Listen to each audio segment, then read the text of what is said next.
भाई महंगे महंगे फोनों की बहुत बातें कर ली, थोड़ा सस्ता मसाला देख लिया जाए। लावा अग्नि 4 अभी रिसेंटली लॉन्च हुआ था और भाई साहब लंदन में इवेंट कह रहे हैं, भाई साहब लंदन में भी फोन बेच देंगे। I mean 2026 के प्लान है इनके। लेकिन ये अग्नि सीरीज इनकी इंडिया में बहुत पॉपुलर है क्योंकि बजट रेंज में काफी अच्छी ऑफरिंग दे देते हैं। और ये फोन 25,000 रुपीज में लॉन्च करा है। 8256 GB वेरिएंट, सिंगल ही वेरिएंट है इसके अंदर। एंड उसके अंदर मेटल फ्रेम, एमोलेड डिस्प्ले, वायु AI डाल दिया है। मैं देखो भैया कितनी वायु है इसके अंदर। तो जरा इसका डब्बा खोल लेते हैं, जानते हैं इसके बारे में। और भाई ये जो 20, 25, 30 हजार का सेगमेंट है ना, इसके अंदर इतने फोन आते हैं। मैं चेक कर रहा था, सोच रहा था किसी से साइड बाय साइड इसको कंपेयर करूं या कंक्लूजन में कुछ ऐड करूं। मैं बहुत कंफ्यूज हुआ, लेकिन कोशिश करूंगा आपको कंफ्यूज ना करूं। ये पूरी वीडियो देखना, आपकी काफी अच्छी बाइंग चॉइस में बनवाने की कोशिश करूंगा। और अगर आप पहली बार आए तो सब्सक्राइब कर दो। मैं इतने डब्बा खोल लेता हूं भाई साहब। यहाँ पे कुछ ऐसा डब्बा मिल जाता है जिसमें सामने भाई पहली बार फोन नहीं बना हुआ, पीछे फोन बन रखा है। और डब्बा खोलते हमारे को सबसे पहले स्मार्टफोन मिल जाएगा और अंदर से मिलता है एक कागज, कह रहा है भैया फ्री होम सर्विस। और इसके अंदर फ्री फोन रिप्लेसमेंट मेंशन है, इसके बारे में आगे बात करते हैं। एंड अंदर से हमारे को कवर, सिम इजेक्टर पिन, और कवर वही है टीपीयू केस जो होता है थोड़े दिन बाद जो पीला पड़ जाता है। और साथ में 66 वॉट का पावर अडाप्टर और type C to C cable.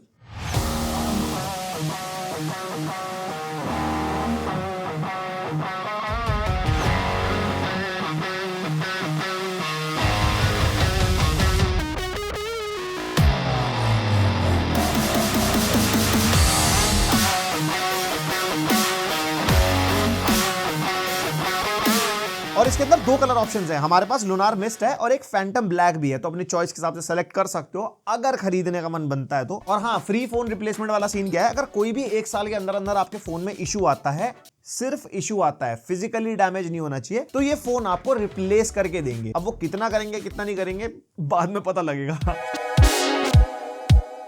And design की बात कर लेते हैं। देखो 6.6 इंचेस के आसपास का फोन है। एंड इन हैंड फील अच्छी है बिकॉज हॉरिजॉन्टली इतना वाइड नहीं है, एक हाथ में अगर आप पकड़ते हो तो बढ़िया फीलिंग आती है। मेटल का हमारे को सिल्वर कलर का फ्रेम मिल जाता है और पीछे भी हमारे को एक ग्लास ही मिलता है, इस पे लावा की ब्रांडिंग है, थोड़ा सा कर्व्ड है साइड से ग्लास। और ग्लास की प्रोटेक्शन कुछ मेरे को मिली नहीं, पता नहीं कौन सी है, तो थोड़ा बचा बचा कर रखना, कवर लगा लेना। एंड कैमरा मॉड्यूल है जिसके बीच में अग्नि लिखा है, राइट साइड में volume rocker button, power button और एक एक्स्ट्रा हमारे को एक्शन बटन भी मिलता है। भाई साहब एप्पल वाले ना, अब कोई मोनोपोली नहीं है, सब ने डाल दिया अपने फोन में। एंड एक्चुअली इनका इंप्लीमेंटेशन मेरे को अच्छा भी लगा। इसके ऊपर आप single click, double click, long press करना हो, कोई ऐप ओपन करवानी हो या कोई शॉर्टकट सेट करना हो, लाइक फ्लैश जलानी है, साइलेंट रिंगिंग, स्क्रीनशॉट, कुछ भी आप सेट कर सकते हो। यही मैंने आईफोन की वीडियो में बोला था कि ये अपने एक्शन बटन को भाई और यूज कर सकते हैं।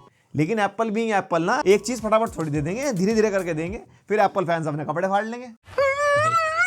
मैं कहां इधर उधर पहुंच जाता हूं। फोन की बात कर लेते हैं। नीचे हमारे को स्पीकर के लिए मिल जाएगी माइक्रोफोन, एक सिम ट्रे जिसमें 2 नैनो सिम आप डाल सकते हो और type C 3.2 Gen 1 port. By big call out, इस प्राइस पॉइंट पे ऐसा टाइप C पोर्ट कोई और ब्रांड देता ही नहीं है, जिससे आप डिस्प्ले आउटपुट भी ले सकते हो और फास्ट स्पीड डेटा ट्रांसफर भी। इनकेस आपको बड़ी स्क्रीन पे प्रोजेक्शन करनी है, गेमिंग करनी है या लाइव स्ट्रीम करने का मन बनता है। वैसे इतनी कोई अच्छी गेमिंग की परफॉर्मेंस है नहीं इस फोन की, बट स्टिल बढ़िया है। और ऊपर की तरफ हमारे को 2 माइक्रोफोन, एक स्पीकर ग्रिल और एक IR ब्लास्टर भी मिलता है। और IR ब्लास्टर की डेडिकेटेड ऐप ही नहीं है फोन के अंदर, मैंने मी रिमोट की ऐप डाली तब जाके मैं AC वेसी कंट्रोल कर पाया। एंड फोन का वेट 200 ग्राम्स के आसपास है, ज्यादा हैवी फील नहीं होता। और 8.8 mm की इसकी थिकनेस है, ज्यादा मोटा भी नहीं है, ज्यादा पतला भी नहीं है। And in hand feel phone की अच्छी है, मतलब एक 25,000 के आसपास का फोन फील नहीं होता। और ये IP64 रेटेड है। वैसे मेरे हिसाब से इस प्राइस पॉइंट पे IP68 होना चाहिए। और डुअल स्टीरियो स्पीकर्स मिलते हैं। स्पीकर की क्वालिटीज लाइक आपको ज्यादा डिसअपॉइंट भी नहीं करेगी और ज्यादा एक्साइट भी नहीं करेगी, ठीक ठाक है। एक सैंपल सुनो। और ऑब्वियसली इस प्राइस पॉइंट पे कोई सर्टिफिकेशन लाइक डॉल्बी एटमॉस वगैरह नहीं मिलता। एंड हैप्टिक्स की बात करते हैं, हैप्टिक्स में तो भैया बिल्कुल मजा नहीं है। एकदम झिनझिन वाली मोटर है इसके अंदर, मतलब आपको क्रिस्प वाइब्रेशन फील नहीं होगी टाइपिंग करते हुए या जो भी UI में इंप्लीमेंटेशन है। वाइब्रेशन मोटर्स मेरे को थोड़ी सी डिसअपॉइंटिंग लगी। जैसे इस प्राइस पॉइंट पे पोको X7 Pro आता ना, उसकी वाइब्रेशन मोटर्स मेरे को अच्छी फील हुई थी इसके कंपैरिजन में। मतलब बहुत ज्यादा इंटेंसिटी फील होती है और फिर वो शार्पनेस सी भी नहीं है। समझ रहे हैं ना मेरी फीलिंग? जिग जिग और झिनझिन, ये झिनझिन वाली है। एंड यस, डिस्प्ले बढ़िया है। 6.67 इंचेस की फ्लैट एमोलेड डिस्प्ले है, LTPS है, 60 हर्ट्ज तक जाती है और 1.5 के रेजोल्यूशन है, 10 बिट वाली डिस्प्ले है, 120 हर्ट्ज का रिफ्रेश रेट है। और UI में, इंस्टाग्राम, क्रोम पे सब जगह 120 हर्ट्ज चल रहा था। फिर मैंने YouTube देखा, YouTube में 60 हर्ट्ज पे आ रही थी। तो प्रोबेबली फ्यूचर में अपडेट वगैरह के थ्रू शायद ये वहां पे 120 हर्ट्ज हो जाए और ये ऐप टू ऐप वेरी कर सकता है। एंड कॉर्निंग गोरिल्ला ग्लास 5 की प्रोटेक्शन हमारे को मिल जाती है फ्रंट में। और बेजल अगर आप देखोगे तो ठीक है, जिस प्राइस पॉइंट का फोन है। 93.5 स्क्रीन टू बॉडी रेशियो है इसका। और ओवरऑल डिस्प्ले का एक्सपीरियंस वैसे बढ़िया रहता है। और प्री अप्लाइड स्क्रीन गार्ड भी मिलता है इसके ऊपर, वही पन्नी वाला स्क्रीन गार्ड, प्रोटेक्टर नहीं, बचा नहीं पाता ये। और कलर गैमेट भी अच्छा है, 94% RGB, 84% P3 और ब्रांड का कहना भाई 2400 निट्स की पीक ब्राइटनेस, जो बेसिकली एक पर्टिकुलर विंडो की ब्राइटनेस होती है। ऑल टाइम ब्राइटनेस हमारी 100% 500 निट्स के आसपास की है। और अगर ये हाई ब्राइटनेस मोड पे जाता है तो 960 निट्स तक पहुंच जाती है। तो इंडोर चलाना हो, आउटडोर चलाना हो, ब्राइटनेस डिसअपॉइंट नहीं करती, which is a good thing. And AMOLED display, तो यहाँ पे ऑलवेज ऑन डिस्प्ले का भी सपोर्ट मिल जाता है, जिसमें आप फॉन्ट कलर चेंज कर सकते हो, जैसे क्लॉक वगैरह की कस्टमाइजेशन वगैरह करनी हो। और HDR का सपोर्ट भी है, हाँ डॉल्बी विजन का सपोर्ट नहीं है, इतने प्राइस बच्चे की जान लोगे तुम। एंड वाइड वाइन एलिमेंट का सपोर्ट है, OTT में आराम से मैक्सिमम रेजोल्यूशन पे कंटेंट देख पाओगे, YouTube में 4K 60 HDR का सपोर्ट मिलता है। हाँ 2x पे मैं करके देख रहा था ना, जैसे कोस्टा रिका वगैरह को, तो उसमें वीडियो लैग होती है। और HDR कैलिब्रेशन अच्छी है, हाइलाइट्स हो गए, शैडोज हो गए, डायनेमिक रेंज वगैरह जो कोस्टा रिका में हम देखते हैं उसमें डिटेल्स बढ़िया मेंटेन करता है। ओवरऑल मल्टीमीडिया वगैरह का एक्सपीरियंस में डिसअपॉइंट नहीं करेगा। अब बातें कर लेते हैं तकनीकी। MediaTek Dimensity 8350 प्रोसेसर है इसके अंदर, विद LPDDR5X रैम और UFS 4.0 स्टोरेज, जिसकी रीड एंड राइट स्पीड आप देख सकते हो। इस प्राइस पॉइंट के आसपास ज्यादातर हमारे को UFS 3.1 मिलती है, 4.0 है, अच्छी चीज है। एंड बेंचमार्क वगैरह हम निकाल के देख रहे थे, अंतुतु में अप्रोक्सीमेटली 1.4 मिलियन के आसपास स्कोर निकाल के देगा, जो कि बढ़िया है। Geekbench 6 के CPU नंबर्स देख सकते हो, Geekbench 6 का OpenCL फॉर GPU, AI वाला बेंचमार्क भी निकाला था Geekbench का। और wild life extreme stress test में भी स्टेबिलिटी ठीक मेंटेन कर गया था। और लूप स्कोर्स वगैरह भी आप यहाँ पे देख सकते हो, अगर किसी और फोन से कंपेयर करने हो। एंड CPU स्ट्रेस टेस्ट, जिसके अंदर हरियाली और उसके बाद पीला, कुछ लाली नहीं छाई ना 15 मिनट में ना 30 मिनट में। और ये प्रोसेसर वही है जो OnePlus Nord CE5 में भी था। एंड इसकी परफॉर्मेंस बढ़िया है, लाइक आप डे टू डे टास्क वगैरह करते हो, नॉर्मल एप्स वगैरह आपको खोलनी हो, प्रॉब्लम ऐसी कोई नहीं आती फोन में, और ऐसा कोई हीट वगैरह भी नहीं होता। हाँ गेमिंग, सबसे पहले BGMI, जिसके अंदर मैक्सिमम स्मूथ एक्सट्रीम हमारे को मिलता है, यानी कि 60 FPS एवरेज मिल जाते हैं, मतलब 59 के आसपास। स्मूथनेस बढ़िया है। और कॉल ऑफ ड्यूटी मोबाइल भी टेस्ट किया था, लो पे अल्ट्रा मिलता है इसके अंदर हमारे को, वही 90 FPS वाला गेम प्ले, लेकिन एवरेज 80-82 FPS के आसपास मिलता है। और थोड़ा परफॉर्मेंस के लिए कार एक्स स्ट्रीट भी हमने टेस्ट कर दिया था, जिसमें FPS नो लिमिट सेट किया था सेटिंग्स में, और इसके अंदर ठीक ठाक 55 एवरेज FPS मेंटेन कर गया था। और RDR1 भी टेस्ट किया जो नेटफ्लिक्स पे है, 30 एवरेज FPS मिल जाते हैं इसके अंदर, मतलब 30 FPS का सपोर्ट है एंड्रॉइड में। और गेंशिन इंपैक्ट टेस्ट किया मीडियम सेटिंग्स पे, FPS हमने 60 सेट कर दिए थे, उसमें 55-56 एवरेज FPS मेंटेन कर गया था। और लास्ट में वुदरिंग वेव्स भी टेस्ट किया, बैलेंस्ड पे 60 FPS सेट कर दिया था, इसके अंदर हमारे को एवरेज 40-45 FPS के आसपास मिल रहे थे, मतलब प्लेबल है। और मैं कहूंगा कि भाई परफॉर्मेंस सेंट्रिक स्मार्टफोन नहीं है, हाँ कैजुअल गेमिंग आप इसके ऊपर कर सकते हो। और कुछ गेमिंग के फीचर्स भी मिलते हैं। गेमिंग के टाइम पे अगर आप साइड से स्वाइप करोगे ना, तो screen recording, screenshot, DND modes, memory clean वगैरह करनी हो, और भी काफी सारे फीचर है। हाँ मेनली बाईपास चार्जिंग वगैरह वो नहीं है इसके अंदर, और जो शायद इस प्राइस पॉइंट पे मिलती भी नहीं है। मेरे को बताना कमेंट करके अगर मैंने कुछ मिस कर दिया हो तो।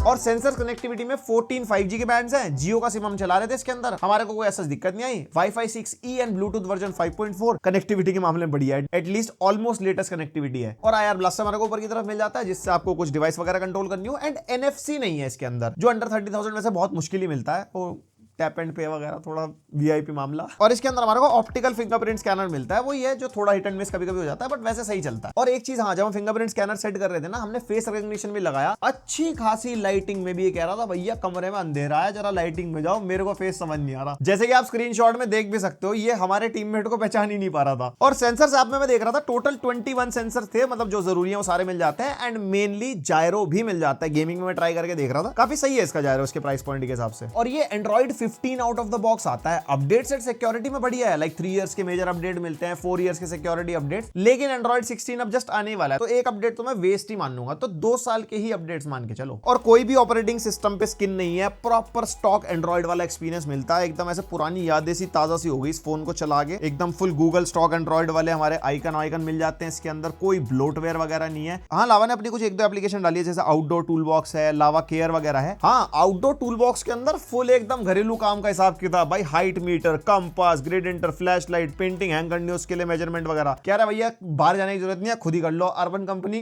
वो क्या होता है, लावा। और एक चीज मेरे को बढ़िया लगी, इस प्राइस पॉइंट पे कोई ब्लोटवेयर नहीं है, जबकि इस प्राइस पॉइंट पे जो भी फोन देखो ना उसमें ब्लोटवेयर मिलते हैं। इवन नथिंग ने भी ऐड करने शुरू कर दिया, जो क्लीन ओएस के नाम से अपना फोन दे रहे थे। अब फ्यूचर में हो सकता है ये भी डाल लें, क्योंकि भैया पापी पेट का सवाल है, कुछ भी करना पड़ सकता है। वैसे ही फोनों के प्राइस, रैम, SSD स्टोरेज, कैसे चलेगा मेरा चैनल? चलेगा, सब्सक्राइब दबाओ, चलेगा चैनल। और app opening closing animation smooth है, चलने में काफी स्नैपी है, क्योंकि इतने कुछ रिसोर्सेज ही कंज्यूम नहीं करता स्टॉक एंड्रॉइड, तो एकदम मक्खन मजा आता चलाने में। और इसकी रैम मैनेजमेंट भी अच्छी है, जैसे हमने काफी सारी बैकग्राउंड में एप्लीकेशंस खोली, तो अगर कोई पुरानी ऐप भी खोलो ना, तो जल्दी से वो रिफ्रेश वगैरह नहीं होती, खुल जाती है। एक गेम बूस्टर करके भी ऐप है इसकी मेन्यू में, जिसके अंदर आप जाके game acceleration, game side bar, performance और डोंट डिस्टर्ब एंड अदर्स बहुत सारे ऑप्शंस मिलते हैं, जिसको आप यहाँ पे कुछ कस्टमाइज वगैरह कर सकते हो। And the OG FM radio है इसके अंदर, ना इंटरनेट वाला नहीं, नहीं, वही ईयरफोन लगा के चलाने वाला जो एंटीना ये ऊपर करके गाने आवाज आ जाएगी कुछ। यार ये कौन से जमाने में रह गए। फुल नॉस्टैल्जिया हिट हो गया है। और एक स्पेशल फंक्शन करके सेटिंग मिलती है इसके अंदर, जिसमें काफी सारे फीचर थे। यूजफुल वाले बताता हूँ। फ्लिप टू साइलेंट मिल जाता है, एंटी फेक टच मिल जाता है, जिससे मिस टच वगैरह नहीं होता। सर्कल टू सर्च जो हमारा जेमिनी के साथ आ जाता है। एआई कॉल समरी, कॉल को समराइज वगैरह कराना हो। हिंदी प्रॉपर्ली नहीं पकड़ता, वही अगर इंग्लिश वगैरह होगी तो सही है, और उसमें हिट एंड मिस तो रहता ही है। और अपनी कॉन्वर्सेशन को टेक्स्ट वगैरह में कन्वर्ट करना हो, ऐप क्लोन आप कर सकते हो, एप्स को हाइड भी कर सकते हो, जो मेरे पर्सनल 2 फेवरेट फीचर हैं। एंड साथ में स्प्लिट स्क्रीन का भी सपोर्ट हमारे को इसके अंदर मिलता है। और कस्टमाइजेशन में वही है जैसे स्टॉक एंड्रॉइड से आप एक्सपेक्ट कर सकते हो। लॉक स्क्रीन, होम स्क्रीन पे आप अपने वॉलपेपर वगैरह चेंज कर लो, ग्रेडियंट वगैरह चेंज हो जाएंगे। एंड यहाँ पे आइकन्स का साइज वगैरह भी चेंज कर सकते हो। और सेटिंग्स में ना साइड एप्लीकेशन बार करके शो कर रहा था एक सेटिंग, जिससे वो साइड से बाहर आए थे ना एप्लीकेशन वगैरह खोल सकते हैं। भाई वो खुल ही नहीं रही। एंड आई थिंक शायद उससे फ्लोटिंग विंडो भी खुलती है, तो वो हम काम ही नहीं कर पा रहे। अभी अपडेट भी आया था एक, उसके बाद भी नहीं आई इसके अंदर, तो प्रोबेबली फ्यूचर में वो चल जाए। और अब थोड़ी एआई की बात कर लेते हैं। इसमें भर रखी है हवा, आई मीन वायु एआई है इसके अंदर, जिससे आप क्वेश्चंस वगैरह पूछ सकते हो, कोई ऐप वगैरह खुलवा सकते हो। हम इंग्लिश में भी ट्राई करके देख रहे थे, उसमें भी कभी कभी हिट एंड मिस हो जाता है। एंड रीजनल लैंग्वेज सुनता तो है, पर रिस्पॉन्ड इंग्लिश में ही करता है। और वायु एआई के थ्रू आप यहाँ पे एनिमल भी अपना ऐड कर सकते हो स्क्रीन के ऊपर, जैसे बिल्ली या फिर एक डॉग ऐड हो जाता है, और उसको होल्ड करके रखो। उससे ऑन द गो अगर आपको बात करनी हो चैट असिस्टेंट की तरह, वो आप कर पाओगे। लेकिन उसके अंदर मेरे को एक चीज फील हुई, जैसे मैं वेदर पूछ रहा था। अब मैंने पूछा व्हाट इज द वेदर, कह रहा है भैया हमें तुमने सिटी नहीं बताई, कुछ लोकेशन नहीं बताई। अब तो फोन में लोकेशन ऑन है, कैसे एआई बनेगा रे तू। और इसकी वायु एआई ऐप के अंदर एआई एजेंट्स है दुनिया भर के। भाई मैथ्स टीचर, जिसके अंदर आप मैथ्स प्रॉब्लम सॉल्व करवा सकते हो, इंटरैक्टिव लैंग्वेज लर्निंग कर सकते हो, मेल फीमेल कंपेनियंस भी है। उसके अलावा हॉरोस्कोप, टेक्स्ट असिस्टेंट, जिसके अंदर राइटिंग असिस्टेंट मिल जाता है, एआई कॉल रिकॉर्डिंग्स और फोटो एडिटर भी मिल जाता है इसमें, इरेज, एक्सपैंड, स्केच वगैरह। जो एआई फीचर ज्यादातर फोन में मिलता है, एंड ठीक ठाक एआई फीचर्स हैं इसके अंदर। और भाई 5000 mAh की बैटरी के साथ ये फोन आता है। कंपटीशन भाई 6000 प्लस बहुत नॉर्मल है, जो कि मेरे को कम फील हुई। एंड उसके अंदर बेसिक यूसेज में अगर आपको बताऊं, यूट्यूब, कॉलिंग वगैरह साइड बाय साइड एप्लीकेशन चल रही है, पूरा दिन चला रहे हो, 7 to 9 आवर्स का स्क्रीन ऑन टाइम मिल जाएगा, डिपेंडिंग अपॉन योर यूसेज। उसमें अगर आप गेमिंग भी कर रहे हो, ज्यादा कैमरा चला रहे हो, तो एक अलग चीज है, मतलब बैकअप वेरी कर सकता है। और इसके 66 वॉट के चार्जर से 50 मिनट्स के आसपास में फोन फुल चार्ज हो जाता है, तो चार्जिंग स्पीड तो सही लगी। And now coming on to the cameras. 50 megapixel main camera है, 8 मेगापिक्सल का अल्ट्रा वाइड है, और फ्रंट भी हमारे को 50 मेगापिक्सल का ही मिलता है। और एक बढ़िया चीज, फ्रंट बैक दोनों से 4K 60 FPS पे वीडियो रिकॉर्डिंग कर सकते हो। बस हाँ, कोई भी पोर्ट्रेट वीडियो, बोके वीडियो का सपोर्ट नहीं है, वो ब्लर वाली होती है ना, सब ही ले लो इससे। एंड फ्रंट कैमरा से भी 4K 60 FPS पे आप रिकॉर्ड कर सकते हो। EIS का ऑप्शन इसमें मिलता है। अभी जैसे ऑफ है तो कुछ ऐसी क्वालिटी है, नॉर्मल अगर वॉकिंग वगैरह करते हैं तो कुछ इतनी स्टेबिलाईजेशन वगैरह मिल जाती है। एंड वहीं पे EIS ऑन करते हैं तो स्टेबिलिटी तो ठीक हो जाती है, लेकिन क्रॉप हो जाता है। आप देख रहे हो चेहरे में कुछ ज्यादा ऐसे एक्स्ट्रा कैमरा घुस चुका है। बाकी तो माइक एंड कैमरा क्वालिटी आप कॉमेंट में नहीं बताओगे। और ये इसका बैक कैमरा का वीडियो सैंपल है, 4K 60 FPS पे रिकॉर्ड कर रहे हैं। EIS ऑफ कर रखा है इसके अंदर, तो स्टेबिलिटी इतनी ज्यादा उसके अंदर खास मिलती नहीं है। और EIS ऑन करने के बाद आपको स्टेबिलिटी तो मिलेगी, लेकिन उसके अंदर ना क्रॉप आ जाता है। बाकी क्वालिटी माइक की, वीडियो की कैसी लगी मेरे को कमेंट करके बताना।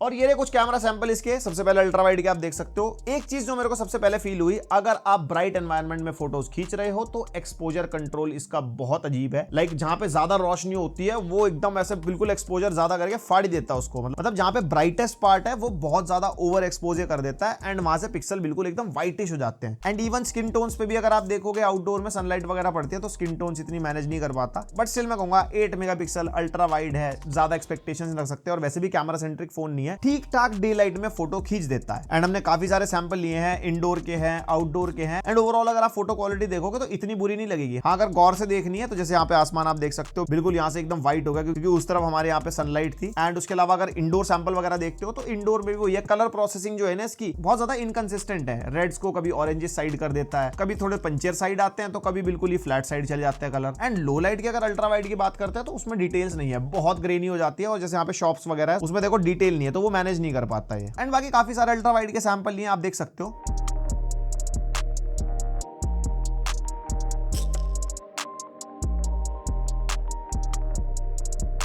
एंड फिर अगर प्राइमरी सेंसर की बात करते हैं, उसके अंदर भी वही है, एक्सपोजर कंट्रोल थोड़ा बहुत ऑफ ट्रैक हो जाता है इसके अंदर।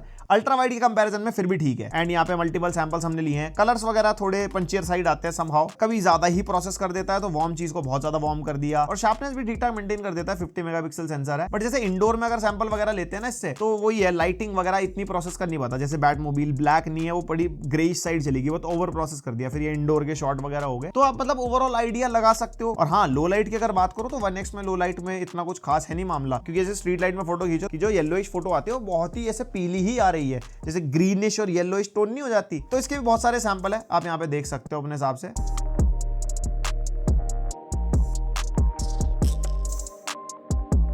एंड इसके अंदर हमारे को डिजिटल 2x भी मिलता है, जिसकी प्रोसेसिंग हल्की सी चेंज हो जाती है 1x के कंपैरिजन में। देन आ जाती है पोर्ट्रेट। पोर्ट्रेट में तो भाई बहुत बुरे हाल हैं इसके, बिल्कुल ब्लर, इतना अजीब सा ब्लर है, एज डिटेक्शन अच्छी है नहीं, और जो स्किन टोन्स भी है वो इतनी ज्यादा फेक कर देता है, इतनी ज्यादा फेक कर देता है कि वो बिल्कुल चेहरे से रंगत ही उड़ा देता है, ऑरेंजिश, येलोइश, पता नहीं किस टाइप की फोटो आती है। पोर्ट्रेट में तो मेरे को मजा नहीं आया। एंड सेल्फी देख सकते हो फाइनली आप, सेल्फीज मेरे को ठीक लगी, इतनी ज्यादा प्रोसेसिंग नहीं होती उसके अंदर, नेचुरल साइड रखता है और डिटेल्स भी ठीक ठाक कैप्चर कर देता है। एंड सेल्फी की पोर्ट्रेट्स भी ठीक है। एंड यहाँ पे ओवरऑल अगर कंक्लूड करूँ कैमरा को, तो कैमरा हमारा डिसेंट साइड है, और इस प्राइस पॉइंट पे वैसे भी ज्यादा एक्सपेक्टेशंस कैमरा से रख भी नहीं सकते। अपने जिस प्राइस पॉइंट पे आता है ठीक फोटोज निकाल देता है। बाकी हाँ, इस प्राइस पॉइंट पे OnePlus Nord CE 5 भी आता है, जो मैंने टेस्ट नहीं कर रखा, वो भी डुअल कैमरा सेटअप के साथ आता है। अब उसकी फोटो क्वालिटी कैसी है, तो थोड़ा सा कंपैरिजन वगैरह अगर ऑनलाइन किसी ने बनाया हुआ तो देख लेना। तो भाई ये था लावा अग्नि 4 का पूरा रिव्यू। एंड अगर इसके प्रोज की बात करूं, एक तो मेटल फ्रेम मिल जाता है, 4K 60 FPS की वीडियो रिकॉर्डिंग मिल जाती है, डिजाइन मेरे को पसंद आया, UFS 4.0 स्टोरेज है, एंड टाइप सी से डिस्प्ले आउटपुट भी हमारे को मिलता है। और अगर कॉन्स की बात करते हैं तो IP64 है, जो कि IP68 हो सकता था इस प्राइस पॉइंट के आसपास अगर कंपेयर करते हैं। एंड बैटरी 5000 mAh की है, और वाइब्रेशन मोटर भी बेटर हो सकती थी। तो ये कुछ इसके कॉन्स हैं। एंड इस प्राइस पॉइंट पे मैं फोन्स देख रहा था भाई, OnePlus Nord CE 5, Moto Edge 60 Fusion, Nothing Phone 3a भी है, Poco X7 Pro, Realme 14 Pro Plus और Samsung के भी कुछ फोन्स हैं। तो भाई ये सेगमेंट बहुत खतरनाक है, एंड मैंने ज्यादा टेस्ट नहीं कर रखे। हाँ, Nothing Phone 3a, Poco X7 Pro test कर रखा है। Nothing Phone 3a कैमरा के मामले में इससे मेरे को बेटर लगा, Poco X7 Pro परफॉर्मेंस के मामले में इससे थोड़ा बेटर है, थोड़ा हाँ यूथ सेंट्रिक डिजाइन है। और भी भाई बहुत सारे फोन्स हैं, तो आप थोड़े बहुत कंपैरिजन वगैरह सर्च कर लेना। अगर मेरे से कोई कंपैरिजन चाहिए तो मेरे को कमेंट करके बताओ, मैं कोशिश करूंगा लाने की। एंड वैसे मैं एक चीज कह सकता हूं, नया डिवाइस है, कैमरा विद टाइम हो सकता है अपडेट्स वगैरह के थ्रू ठीक हो जाए। आप अपने थॉट्स बताओ इसके बारे में। इंडियन ब्रांड है, तो obviously if you want to buy an Indian brand phone, support करना है तो आप डेफिनेटली बाय कर सकते हो, बट स्टिल बाइंग चॉइस बनाने से पहले थोड़े बहुत कंपैरिजन वगैरह देख लेना। बाकी लाइक शेयर सब्सक्राइब कर दो। मिलते हैं नेक्स्ट वीडियो, तक के लिए